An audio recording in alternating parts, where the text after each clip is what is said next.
Welcome to Oregon Voters Digest, the program that brings forward the social and political issues that are important to people living here in the Pacific Northwest.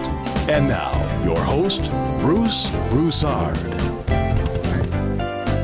Welcome again to this segment of the Oregon Voters Digest. I'm Bruce Broussard, your host. Folks, we had quite a week last week. I tell you, I don't know where it came from. But the only thing I thought was we were going to have rain and snow and whatever, but we had nice, beautiful, almost 60-degree weather. I mean, it was just awesome. Everybody was out in the parks and all over the place enjoying. And guess what? And at the same time, we had a number of folks that were involved. And as far as I'm concerned, there were issues. And all due respect, I'm talking about the homeless folks. And I saw several homeless people who were sort of like in the mental state aspect of it. It was kind of an interesting piece. You know, we've got to take care of these folks. And guess what? We're going to have the discussion. That's what this show is going to be about. We've got a key person in Ann Kasper, who happens to be an associate of ours from cable, and she's going to take the lead on this and sort of give us a detailed message, if you will, as to why the concern and what we should do about it and what's happening about it, whatever. She's going to take us through the whole deal about defining it, so we as a community would know what to do and what to expect from those individuals that we're seeing that are just out there on the street, having nowhere else to go, and we know they have mental problems, but guess what? We don't know what happens to these folks. Are they being picked up? Where do they go? Are they being taken care of? They are human beings. So again, welcome to this particular show, and again, like I said, I'd like to introduce to you Ann Kasper. Ann, welcome aboard. Thank you, Bruce. Hello. She has her own show, and I tell you, I mean, she does quite a job. You might want to check her out a little bit. In fact, she might give us a chance to just identify her show and the time of her show if she's still doing it. Ann, are you still doing your shows on cable? I'm doing my shows, but not showing right now. So Okay. you'll have to see them later. All right. What's the name? What's the name of your show? Just to say. The name is Enlightenment. Enlightenment comes on when? It's not regularly scheduled, Bruce. Not regularly scheduled. Okay. It's a special times. But you're part of the team. You're part of the team, educating and communicating and informing the public here in the Portland metropolitan area. Again, welcome aboard, Ann. And then sitting down with us again, you've seen Liz Taylor before. Liz is a community person and very, very much involved in community. And in fact, she did a little background on the whole issue of mental illness. And she too was very concerned about the folks in the community. And we'll get the word out after this. So she will be an observant. We'll listen to what you have to say. We'll take a short break at the end of 30 minutes at the first half. And we want to welcome her. Ann has some other things she has to do. She's a busy lady.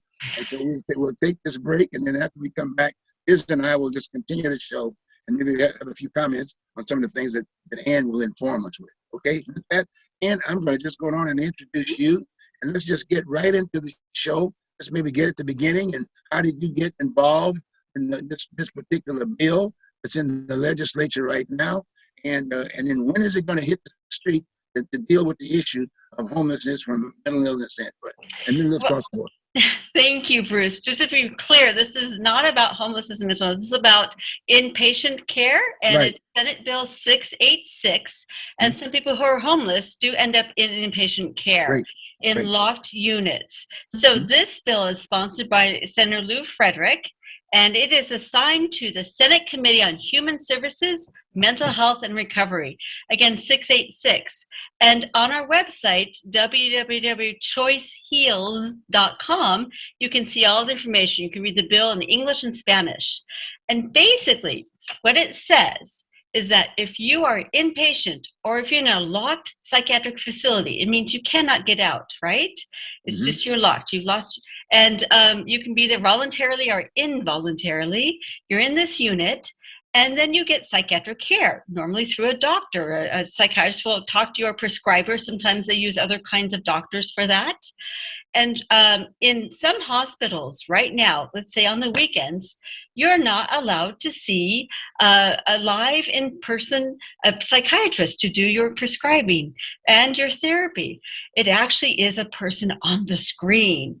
And so our bill is that you have a choice. If that hospital only offers screen psychiatry, you have a choice to say to the hospital, I prefer a live psychiatrist, someone in person in the hospital.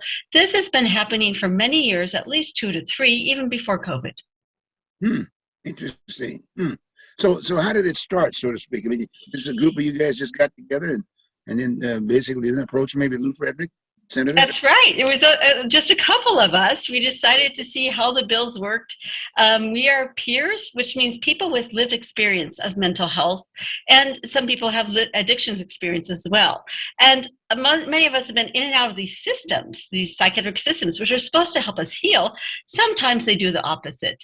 So we got together, and I personally had an experience where on a weekend at Unity Behavioral Health Care, that new center, in Northeast Portland, I had a very negative experience with an online psychiatrist who was actually in the state of Florida, wasn't even in Oregon, and didn't write the prescription I needed or didn't call the pharmacy. And I found that afterwards. I went to the nurse's station and said, are you sure they called the right pharmacy? Because they often make mistakes. I'm discharging in an hour. I want to make sure everything's set.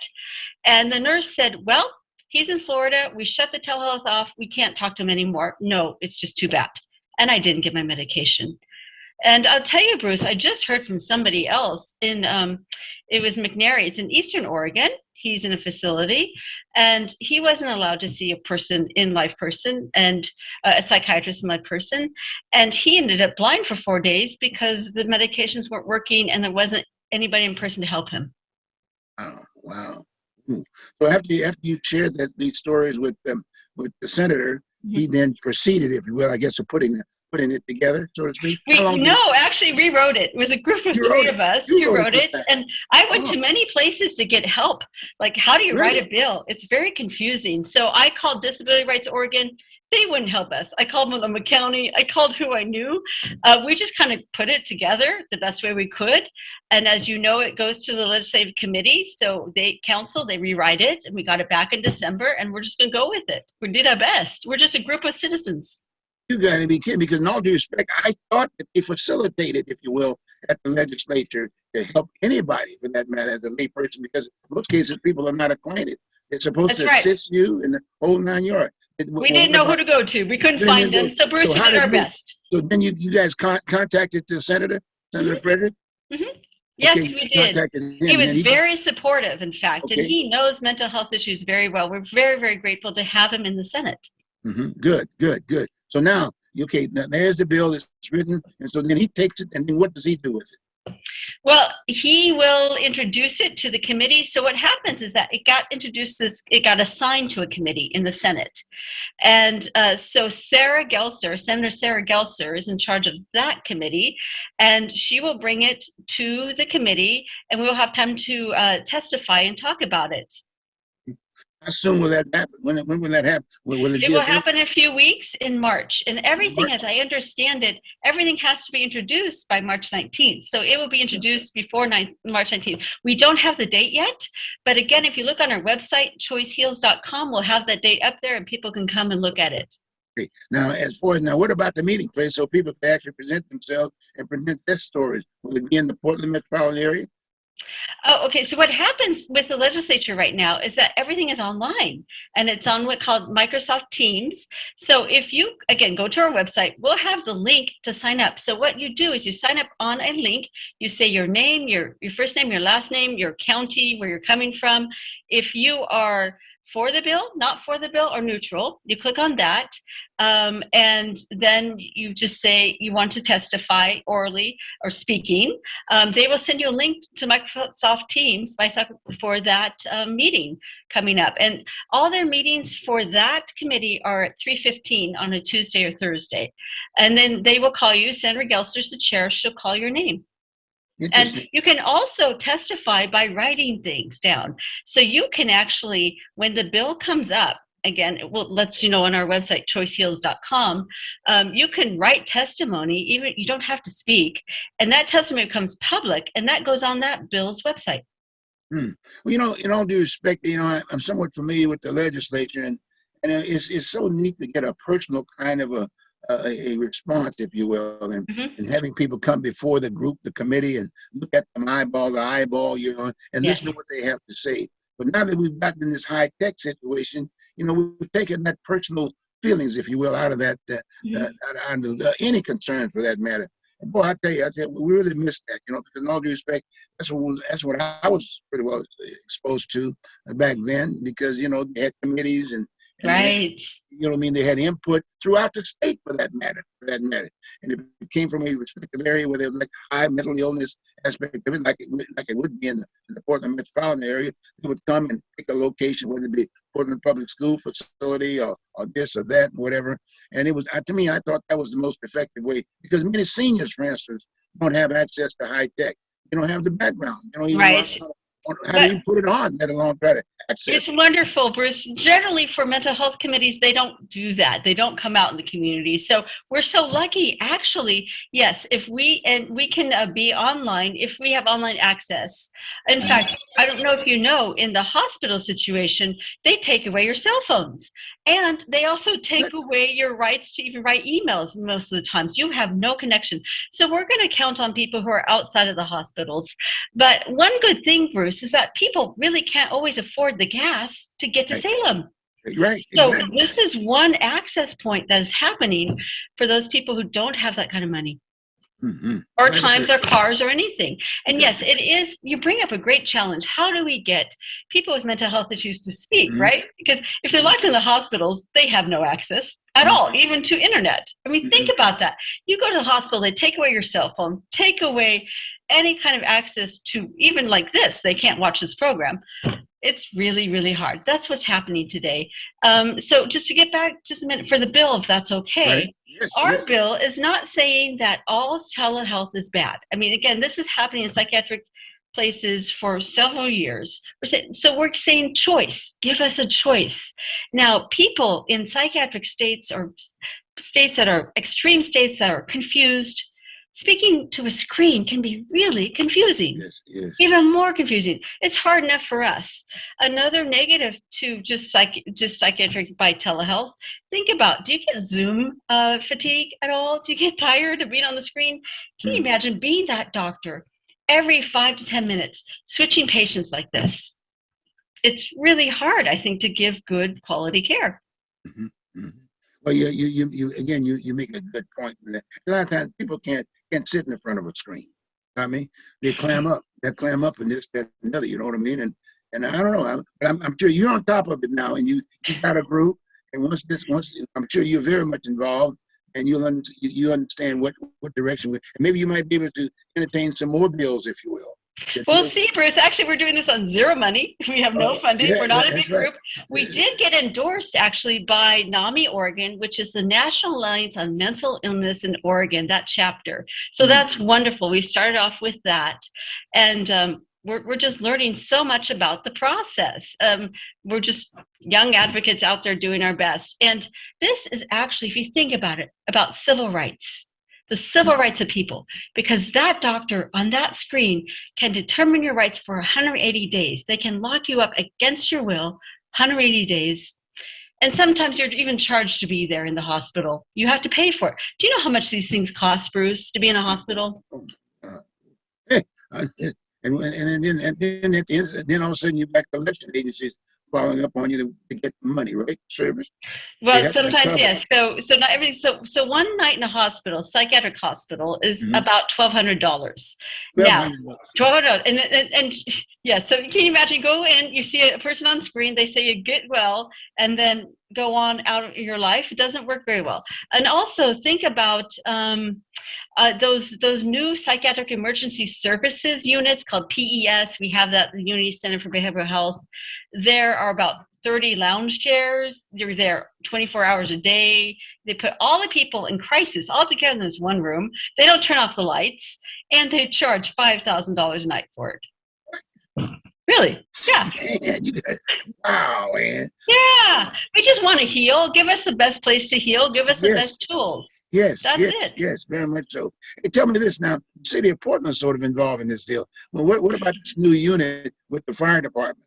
Are they part of Oh, picking well, people up? that's interesting. I have been involved in that. I'm not going to speak too much about that. We'll just Right. have to see Okay. how it goes. But what I'm concerned is about how are they going to measure quality? It is a pilot project. So those of us with mental health issues actually want a different model, not this model of the Portland Street response where you Right. have a clinician, where you have this and that.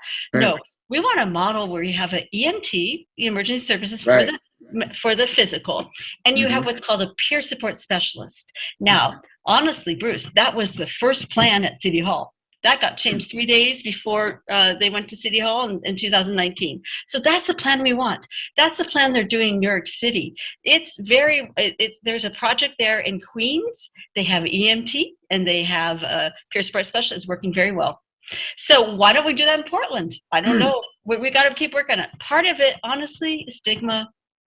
Do we have any allies in City Hall? I don't know. We people with mental health issues, I don't know if we have allies there. Honestly, I used to go to City Hall and they would say, "What are you doing here, Ann? We don't do mental health. Go across the river to the county. Don't even talk to us." That's what they said to me. Really? I thought And Joanne Hardesty had the lead on that piece. She was the one that basically she had the fire department, and she was the one supposedly there was some duplicate oh, service. well, All right. actually, Bruce, what we would like as people with mental health issues, and we'd love Yes. to work with Joan Hardesty, Right. Commissioner Hardesty, if she would allow us to. We would Right. love to Oh. be Okay. at the same table, because when they're making decisions about us, very commonly they don't allow us to be at the tables. And unfortunately, up until now, Joanne Hardesty's office really hasn't had us much at these tables. So Wait a we can minute. plan. Wait a And minute. You mean to tell me you weren't invited? You people weren't invited doing was those I invited? discussions? Doing those discussions? The first year in 2019, I Okay. was invited, Bruce. However, through the mayor's office, somehow snuck on that table. I Really? wasn't, so nobody with mental health issues was at that table aside and doing it. I heard it was going on, and I said, please, please, please have us at the table because it's about us. We need to be there. And we all want to work together, right? It's Right. better if we all work together at the same table. Right. And this Exactly. Portland Street response, what I have found working with them is that, for example, they don't use the vocabulary that we Right. peer support specialists use. We don't use the same Yes. attitude. Mm-hmm. And they're measuring this pilot project by measurements like, will they have less encounters with the police? Well, of course, that's going to happen. Right. But what I'd like them to measure is, what does that person with mental health issues think once they've been approached and taken care of whatever they do with the Portland Street response? Let's find out from that person directly. So actually, remember on the news like a week ago, 2 weeks ago, they had Channel 8 and stuff like that, Portland Street response. And then I heard, because I was watching not really too closely, but I heard, there's a woman who was screaming, right? And they Right. went to go there and scream. Mhm. And then a week later, Portland Street Response was at a meeting with us. I'm on the Behavioral Health Council, Advisory Council for Multnomah County.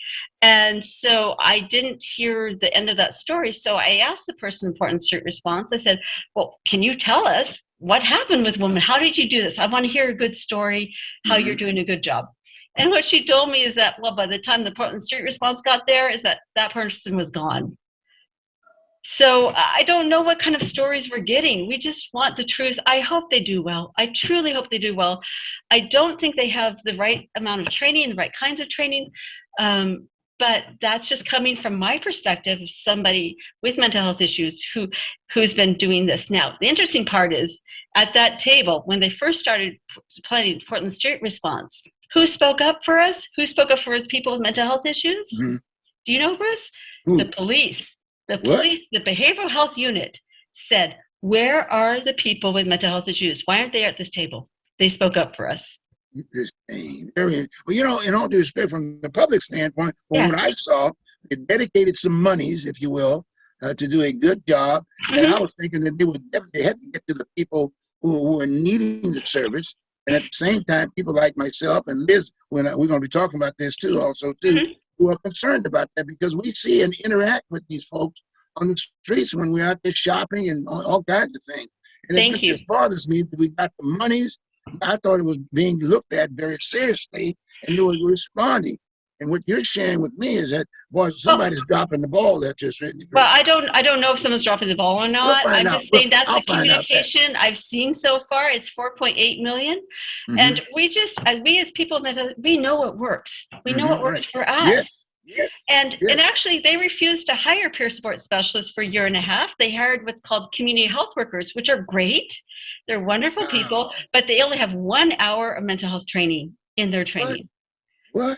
So something is not, I don't know why peer support specialists weren't hired like the first proposal, EMT and peer support specialists. That's it. We're just hoping for that.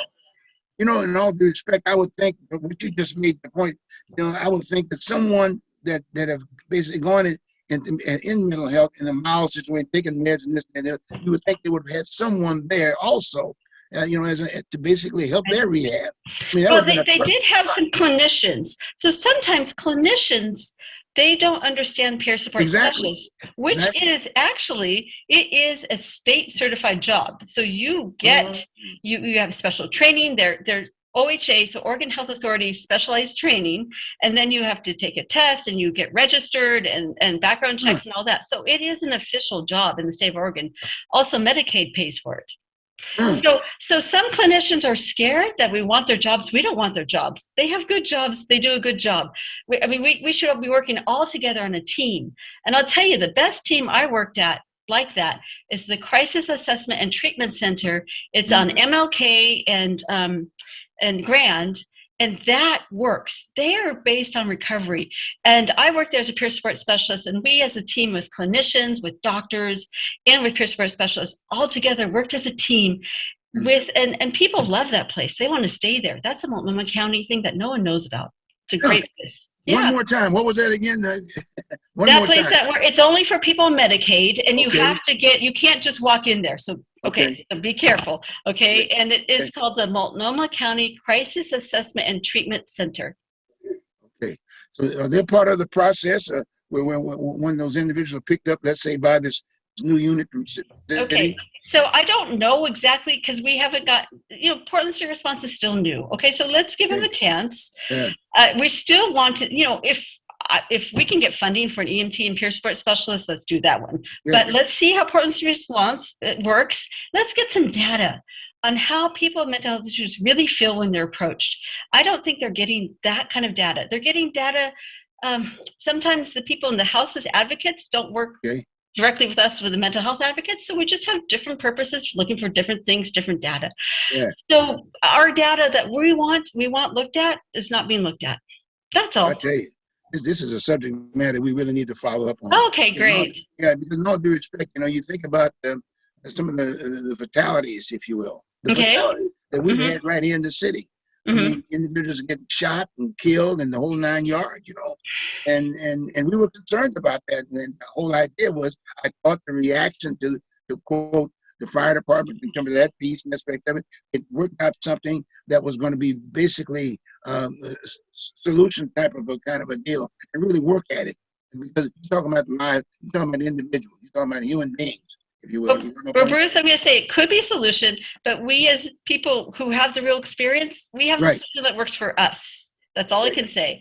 And I can't speak for anybody else. We know what when I'm in a confused state, and I have been picked up, honestly, by different strangers, by police, by all kinds of things, and I've been treated, honestly, pretty well. People are confused. They don't know what to do when they find somebody on the street confused. Oh, that's right. But, and I just want to say things like the behavioral health unit, the Portland Public Police, believe it or not, we in the mental health community on this Multnomah County Advisory Committee, we want to make sure that behavioral health unit still gets funding. We're worried it's going to go away. They have training, they actually have a half-hour training in their enhanced crisis training of peer support history and the principles we live by, which are a little bit different than, let's say, medicalized principles. That's it. Interesting. Well, maybe you can do us a favor from a future standpoint. Yeah. Maybe you can invite one of the peers, you know what I mean? One of those individuals to come on with you. Yes. We can discuss what they do, and they could kind of share stories that they've been involved with aspect of it, and just kind of, and I think what that will do, that will also help with the bill that's on the table too at the same time. The bill is just simply civil rights. When we're inpatient, when you're voluntary or involuntary, you have the right to a doctor you can see. Now, we know COVID times are difficult, but Right. as far as I know, in the city of Portland, and there's psychiatric hospitals all over Portland, in the Right. city of Portland, the only hospital doing psychiatric things online is Unity. Okay. So this Okay. is a proactive bill. So Okay. www.choiceheals.com. Thank you. Sounds great. That sounds good. Okay. Look, that's something that we definitely need to look at. I think we need to spend another show, if you will. Okay. And I'm going to sort of like say, okay, fine. When you get to that particular point, get back to me, and let's see whether or not you might be able to contact some folks from that particular unit. If you know me, we could have a show with the two of you guys on, Yes. or three. It doesn't matter, because this is a very serious concern, and the taxpayers want to know where their monies are going at this point. Oh, yes. And We wanna you know know. what? It's difficult to know what works. It is. Mental health is very difficult. And people, when their mental health crisis, can scare people. It just does, because Yes. people don't know how to react. That's right. The best way to react, if you see somebody in that crisis, stay calm, because it's called mirror neurons. Your neurons will help calm down the other person. Stay calm. Mhm. Don't talk too much. Mhm. And do call Portland Street Response. I'm not saying that we think there's a better way, and I do believe I will see how the data comes out. Let's just say that way. Okay. Well, any idea about what about street routes? Have they called you and reached out to you to do an article in that piece? Oh, they haven't yet, so that'd be lovely if they did. Great idea. They haven't. They have not. No. I will give them a call. All right. Let them see you, Ann, because you've given us some good background. And what about the police department? And we've given you guys. They're very supportive. And so what the police department did, actually, they transferred this to the city of Portland political people. I don't know their department exactly what it's called. And those people have not contacted us. But the police department is very supportive, because what they want is best treatment for all. They don't want to be out there taking care of people on the streets. They are the first responders. We want the best care. In Oregon, we're actually 49th now in the states for mental health care. Oh, really? So we all need to do better. And honestly, when I'm with these police and sheriffs and judges and everybody else in the criminal justice, which actually the jails and prisons are our biggest mental health facilities. Okay. They're trying their best too. And there's bills in the Senate and the House about them trying to find solutions. It's best if we all find solutions together. Yeah, together. I agree. Together. I agree That's with it. you. Well, good. Then so hopefully, when having done this, we want you to come back. Okay. So we can have this discussion, so that we sort of educate the people. You know what I mean? 'Cause that's what it's all about. And I'll have to say too, our mental health movement, and there is a movement called the peer movement. We're talking all ages, all kinds of people, Yes. everybody. It's hard to organize everybody. It is. I'm just Yes, telling it you, is. it's hard for us, and Yes, we're it doing is. our best. We're the last civil rights movement. We're new. We're the baby. It's Yes, only yes. 30 years old. It started in Portland, Oregon. We're doing our best, so we need your help. Help us, please. Thank you. Wow. Well, this is well. That's why we're doing the show. Trust Yeah. me. And we need to spend more time in that area. That's why I have Liz on, and we're gonna continue Great. the conversation. Great. Be happy to hear what Liz says. Very happy. So, Anything else on your mind? Let's go back and repeat that first part about what the bill is, and hopefully you will. You said something about March or something. Like that. Yes, What about so support? it's Senate Bill 686. Okay. The best way, again, to go to, you can find out, you can look at 686 on this system called OLIS, and maybe Liz can talk about OLIS. It's very complicated. The Oregon legislature, if you Google, so SB 686 2021, because there's other Senate bills from before. SB 686 2021, you can find it there. You can also find everything in English and the bill in Spanish on our website. We had it translated in Spanish. Okay. Choiceheals.com, www.choiceheals.com. Thank you, Bruce, so much. What about a phone number? You have a phone number at all that we can call? We're not giving out personal phone numbers. This is actually just a bunch of people together doing it. So look at our website. We'll respond. But I got one for you. For you. What's our phone number? I'm gonna have I'm gonna have Liz Google his phone number. I'm talking about our senator. He's available. He's a public. Call him. Yes. Thank you. She's gonna talk about that number and how to reach him. The best way to support us with this bill is to call Senator Gelser, because she is the chair of the committee, and to contact the people on that committee. What's her name again? Give us a name. Senator Gelser, Gelser. Senator Sarah Gelser. Where is she from? What area? I don't know who We'll she's from. find I out. can't remember. I'm sorry. She's a wonderful senator, and she works a lot to help children and people with developmental disabilities. And Oh, okay. she's incredible. Bruce, you should have her on too. Good. Well, I tell you what, once you contact her, have her on with you. I mean, the two of you guys get together, and that gives Okay. you a little bit more exposure because Yes. she's not in that particular arena in Mhm. need of, and then that way you got a situation, and then there's a support mechanism aspect of it. Okay? Great. Great. That sounds good. This way you guys can work together, so to speak. Yeah. Right? You know what I'm saying? Okay. Now, Thank you. what are the lasting points you might want to make? And The lasting points is that people can and do recover from mental illness. You can, given the right programs, given the right support, given community. A Okay. lot of mental illness is actually trauma. It's unaddressed trauma. And as living in Portland, Oregon, we're living in a city of trauma right now, right? So we all kind of need help. But those of us who go in extreme states are just more sensitive. We need more help that way. Actually, what we don't need is exactly help or told what to do. We need to be told you can heal. We'll walk with you. We'll find your answers because the healing actually is an inside job. okay, sounds good. Well, go ahead. Thank you. You did a great job, man. We want Thank to thank you. you very much for being a part. Okay. Thank you, Bruce. The voting public really appreciates that. Again, Okay. thank you very much. Talk to you soon, Ann. Appreciate you. All right, bye. Have a good one. Okay, folks, we'll be right back. The second half with Liz and I. We'll discuss this particular issue and any other issues that come from the community. Take care. Invite your neighbor. We'll see you we'll see you in a minute or two. Okay, fine. Take care. Have a good one, Ann. Thanks.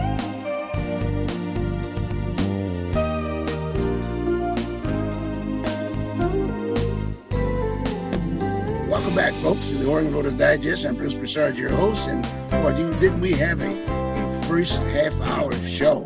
Only show on mental illness, and this is something that's been around for quite some time, and it's still some major problems in that particular area. And what we're trying to do here at the Oregon Voters Digest is to educate you, the public, as to what's going on and how we're responding, if you will, to solving that particular problem. It's a big one, folks. It's a big one, and we just happen to have we got a bill. We got a bill. Just again, not trying to be redundant or whatever, but we got this bill 686. Yeah. 686 that we've been talking about with Aunt Kasper, who herself, by the way, suffers in mental illness at times. She's on the meds and this, that, and the other. But a very dynamic lady who basically she's basically trying to help the system along that particular line. And it's a tough job. And in some cases, what I'm hearing, they include her. And in other cases, they don't include her. And so that's something that we need to really look at. That's why we're doing the show. And with me to discuss that, she was part of the first show, just observing Ann and getting comments from Ann. And I'm talking about Liz Taylor. Liz has been around. She's a very people-oriented kind of deal. Her resume dictates to that. She's been people-oriented and accessing and whatever for years. And so we're just fortunate to have Liz. Liz, how you doing tonight? I'm doing great. How are you? Just great, just great, just great. Well, look here, you were there. You listened to what she was saying. And first off, let's just get a few comments from you in terms of what were some of the highlights that you identified in that particular area that she was coming up with? What do you think about her interview?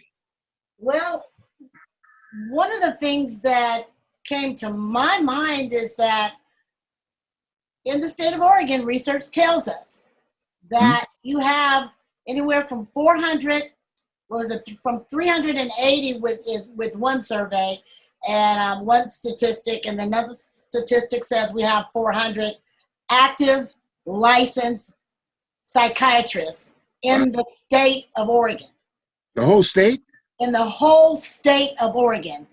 So that tells you that somewhere we're lacking in the educational curriculum. Now, when you take it a step further, futuristically, we're the number one state in the nation with the highest high school dropout rate. What would you, based upon those statistics, how would you comment? Interesting. Wow. Oh, so that's why they're putting a lot of these kids in little closets and things and filling them up with meds and this, that, and the other because they don't have anybody to service them. Exactly. They're asking the teachers and everybody else to service them.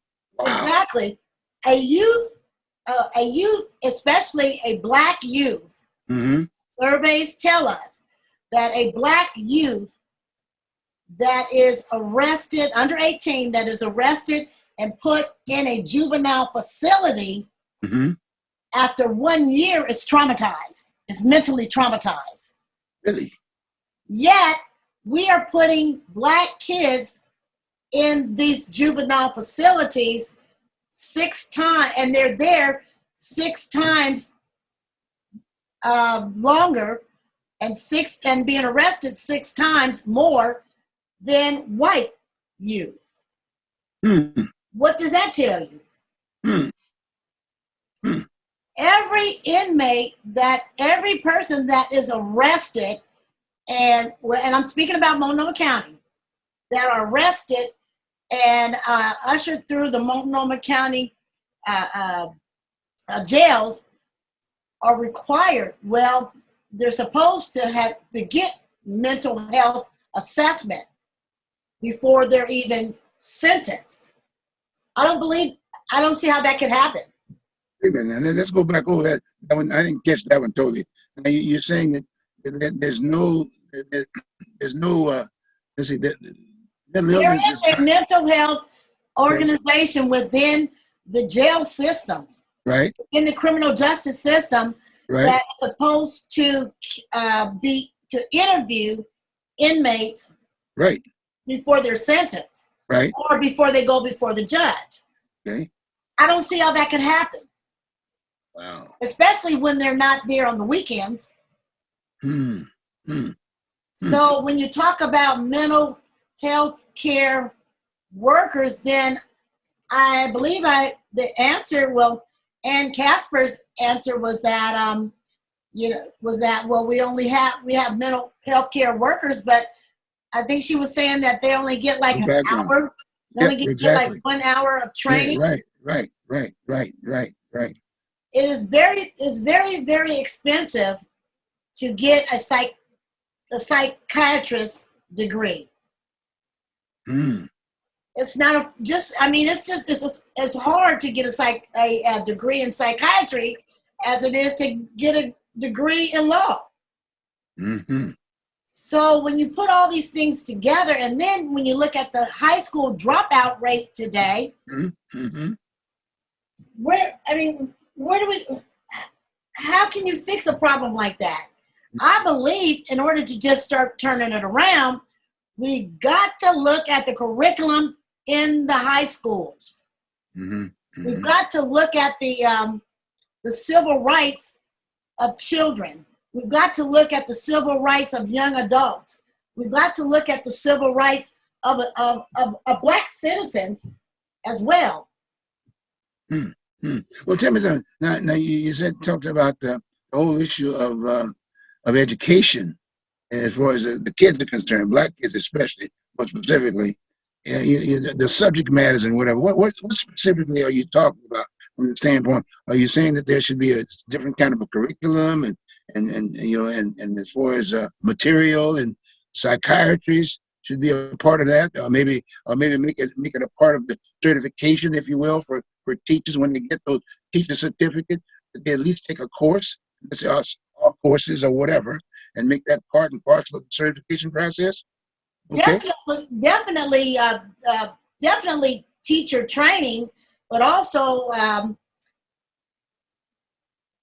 access to public school teaching certificates needs to be reevaluated. Yeah. Well, that's kind of like where I was going with, because you're right. I mean, when I think about the news along that particular line, you always see things during the school year, talking about issues like kids being locked up in closets and being given different kinds of meds, if you will, to calm them down, and hearing about confrontations between parents and teachers as it relates to their child, especially Black kids.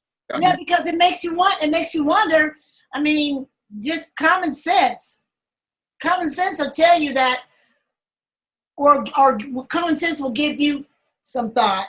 Right. To say, well, if if kids that are being arrested into the criminal justice system are being traumatized within 1 year, Right. and then you've got adults that are being held longer. I mean, Oregon is one of the main states in the United States that has a higher retention rate of minorities, Right. and they have a more strenuous, or what I should say, they have just blacks just do more time, to the point where now it seems to me that the criminal justice system in the state of Oregon is working as a business, working as a kind of like slavery to me. Mm-hmm. I mean, what are you going to do when you've got these kids? Now, you've got a captive audience Right. in a juvenile detention facility. Yeah, exactly. Now, and research already tells us that these are kids and their minds are not fully developed yet. Mm-hmm. A lot of them just get caught up for whatever reason. A lot of them, the Oregon legislature has already identified a lot of these kids as being profiled. They've been profiled and thrown into jail. There's no reentry programs for them. And when you're living in a state where you had a community that was able to maintain and kind of discipline and hang on to their youth, police used to pick up youth and take them home, or take them to grandmama's house, or take them to auntie's house, or take them to the neighbor's house. But today, when you put gentrification in there and everybody's displaced and disconnected, how can we grab a hold of our future? And the kids are our future. Where do you go from here? Wow. Well, I tell you what, maybe one of the ways of where do we go, you can answer that question in terms of where do we go, is that now we've got Senator Lou Frederick, who happens to be black, and he's taken the lead of sponsoring this particular bill, the mental health. It's not the committee chair, it's Lou Frederick, if you will, Senator Frederick, that actually sponsored the bill. Otherwise, it wouldn't even be given the opportunity. Wouldn't even be a thought, right? That's right, exactly. So I would suggest that, I think we have a phone number now too, right? With Senator Lou Frederick. And in all due respect, and this is respectful, he happens to be a senator. He's a senior citizen. He's very effective, if you will. And a call to his office in terms of supporting him in regards to taking the lead, if you will, on the whole issue of mental illness. I think it'd be great. And the other person that I think that should be called, one of the first black women that was appointed commissioner. I'm talking about Commissioner Joanne Hardesty at the city of Portland. I think she still has that particular piece with reference to the fire department. I do have the number for Senator Lou Frederick. Yeah, well, let's put that on there first. Let's get Senator Lou Frederick's number. Hold on, you're excited. What is it? 503. Okay. 986. Okay. 1722. Okay, good. You got that, folks? His email address. Okay. Is sen.lew,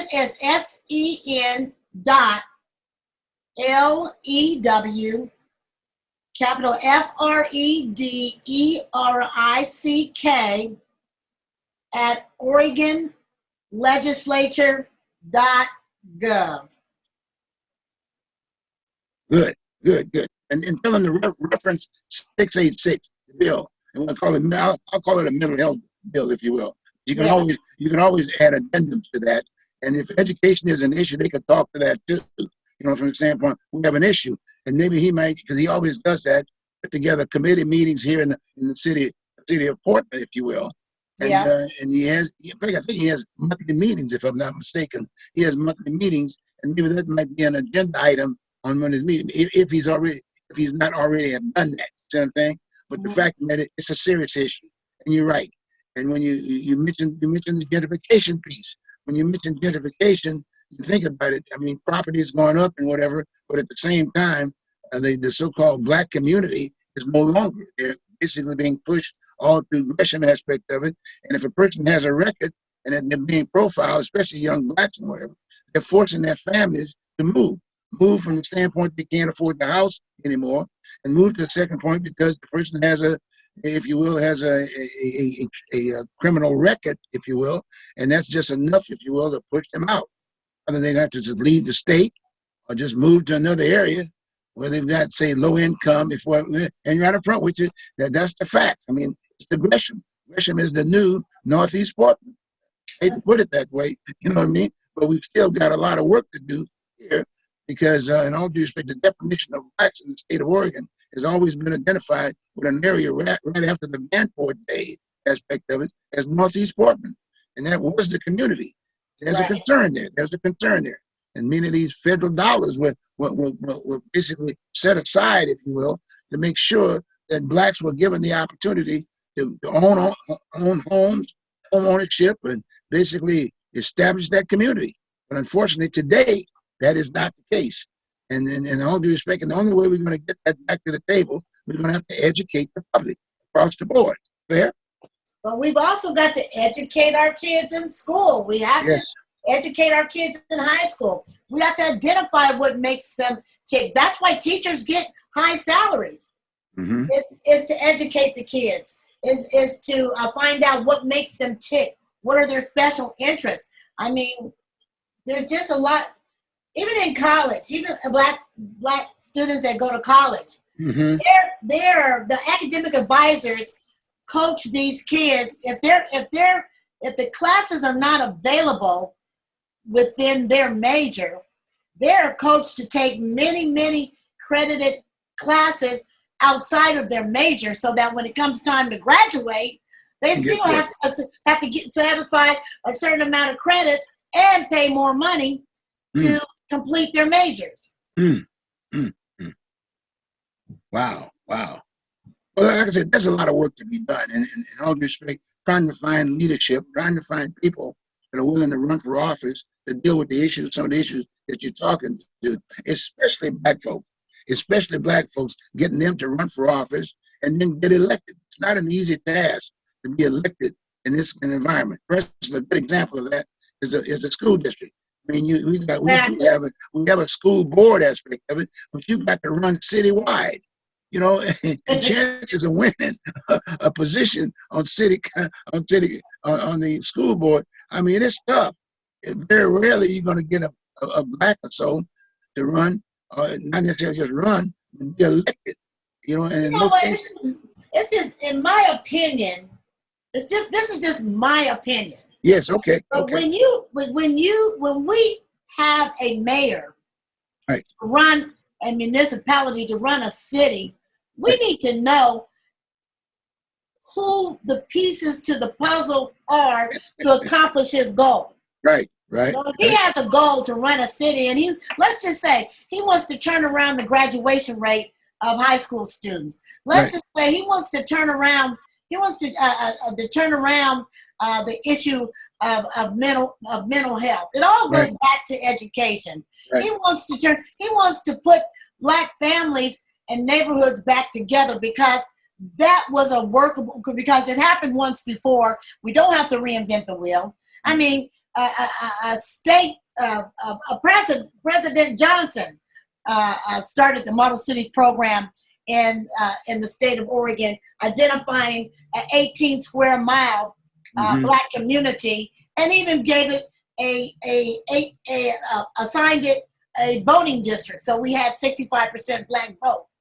You had the highest high school graduate rate. You had the the highest college graduate rate. We have turned out some of the best leaders. Out of 150 cities nationwide, Portland, Oregon, albino community was listed as one of the top 10 most successful Bible working communities. I believe that, and because I lived in those communities and was able to shuffle through and make things happen. Of course, you know, it wasn't hard because, you know, black folks always had to work harder. We always had to work twice as hard. But one of the things that we didn't realize, and that we weren't trained, and that we didn't pay attention to, was the taxation. When you take your paycheck home, you know, we didn't pay attention to the credit guidelines. Of course, none of those classes were offered to us as we went along. And right now, you're looking at when you talk about. I just want to skip back to mental health because that was a project. That was an experiment that was studied when in 1979 when crack hit Oregon voting district 18. Okay. Are you talking about crack cocaine? Crack cocaine. Okay. There were case studies written by authors and college professors from all over the world. What they identified was this drug targeted the Black community, and that was one of the main reasons for the demise. Here in Portland, Oregon. So when you talk about legalizing explicit drugs, Mm-hmm. and then you talk about mental health. I mean, we only got 380 psychiatrists, and this clearly causes mental health. Nobody knew that these drugs were addictive, but guess what? People know that all these other opiates and psilocybin. Everybody knows these drugs. All these drugs are damaging to kids, and the kids always manage to get a hold of them. And then now this is how they make their money. If they can, I mean, you think about it. I mean, just think of the Prohibition days. If you're poor, and you know, we had a lot of people, other nationalities come from other nations and target America to sell their drugs. Everybody knows none of those drugs are good for you, but they're legal in the streets.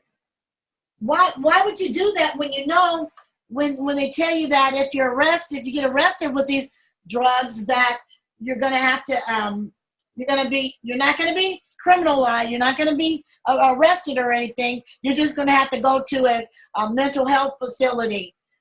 We don't have any mental health facility, nor do we have trained psychiatrists. So who's minding the meek? Wow. Well, you know, I like what you just said there. So again, too, we got to pick up the leader, and the leader from a congressional standpoint is about. Actually, we're talking about Congressman Earl Blumenauer. This is his district. And he identified this is the minority area. That's his district aspect of it. And you're right. Maybe he has a definition. Maybe there were some things that he couldn't do that he would like to have done, but he wasn't able to do it. So maybe we can invite him on the show.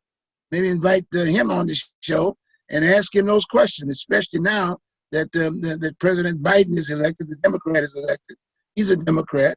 So maybe we might be able to get some action to talk to some of the things that you're talking about, and seriously look at maybe coming up with a path to save some of these especially young Black males, because there's a major concern about the futures of the Black male. You know where I'm coming from.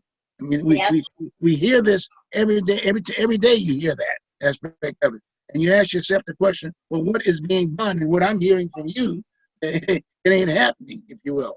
The companies are making a profit off their inmates. Yep. Some companies are just really booming off the profit, off the blood, sweat, and tears of inmates. Yeah. Well, as you know, the so-called prisons are on the stock exchange now. Oh my goodness! That's big money, you know. That's big money, and you know, right on and on. Well, you know, it's all about the money. You know, you follow the money in many ways. And, so, like I said, hopefully we can get. And Earl's been around for a long time. He's been around for a long time. He lives here within the city limit, within Portland, I think, for sure. Right. And he's been now. He's an established congressperson, and he likes to get involved. So maybe we can get in touch with him.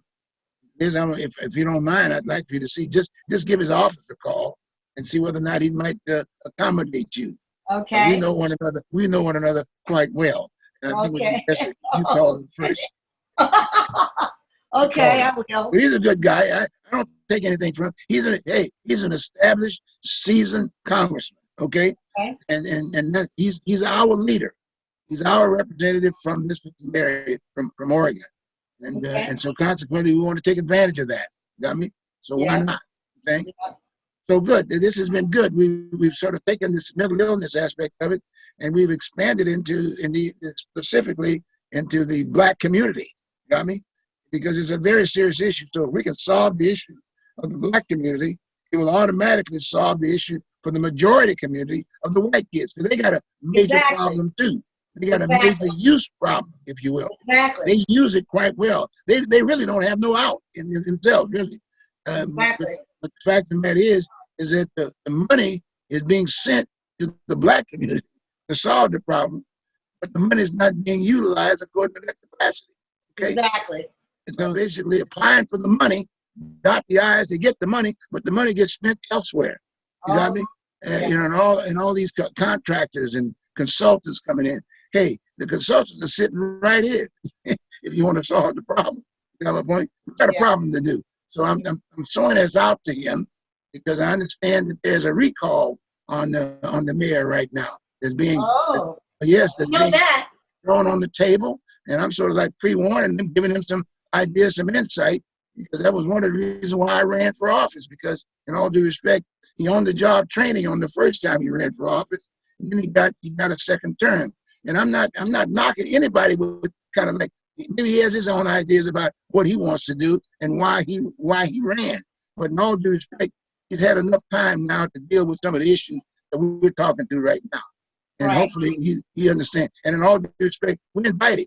I'll invite him. You know, we'll invite him to come on the show and help him get through the messes, because he is the sitting mayor right now. We got to discuss these issues across the board so we can make this a nice, safe city of roses again. You got me? I want to have a cup of coffee downtown and just sit back and relax. Guess what? You can't go downtown. I can, but you know, a lot of people can't. I mean, yes. So anyway, we got getting our vaccines. Exactly. So this has been really good. So as you can see, we can just go on and on about this piece. The bottom line is that you the public, are going to have to get involved. And I realize that, and I'm just sharing this with you. When this recall thing comes, it's going to be a serious thing, and we're telling him ahead of time, get yourself together because it's coming. And one of the ways of countering it is not going to be the old way of just buying a few ads. No, the people want change. They want some change. They want change to make us a whole community, if you will. Yes. So they're focusing and they're targeting the Black community because they have definitely been treated wrongly, very much so. And we got to straighten it up. And now's the time to do it. Well, financial reparation is long past due. Yes, it is. Yes, it is. Right up front. Okay. So look here. This has been an excellent show. I really appreciate your company. I mean, your thoughts and some of the things that you have said have been fantastic. And we remind you, this is the Oregon Voters Digest. I'm Broussard, your host. By George, we're going to have another.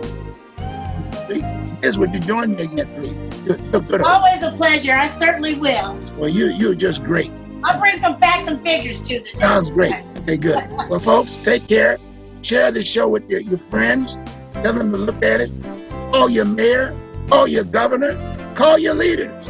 Call Earl. Show them the show. You can Google it on YouTube and send it to them.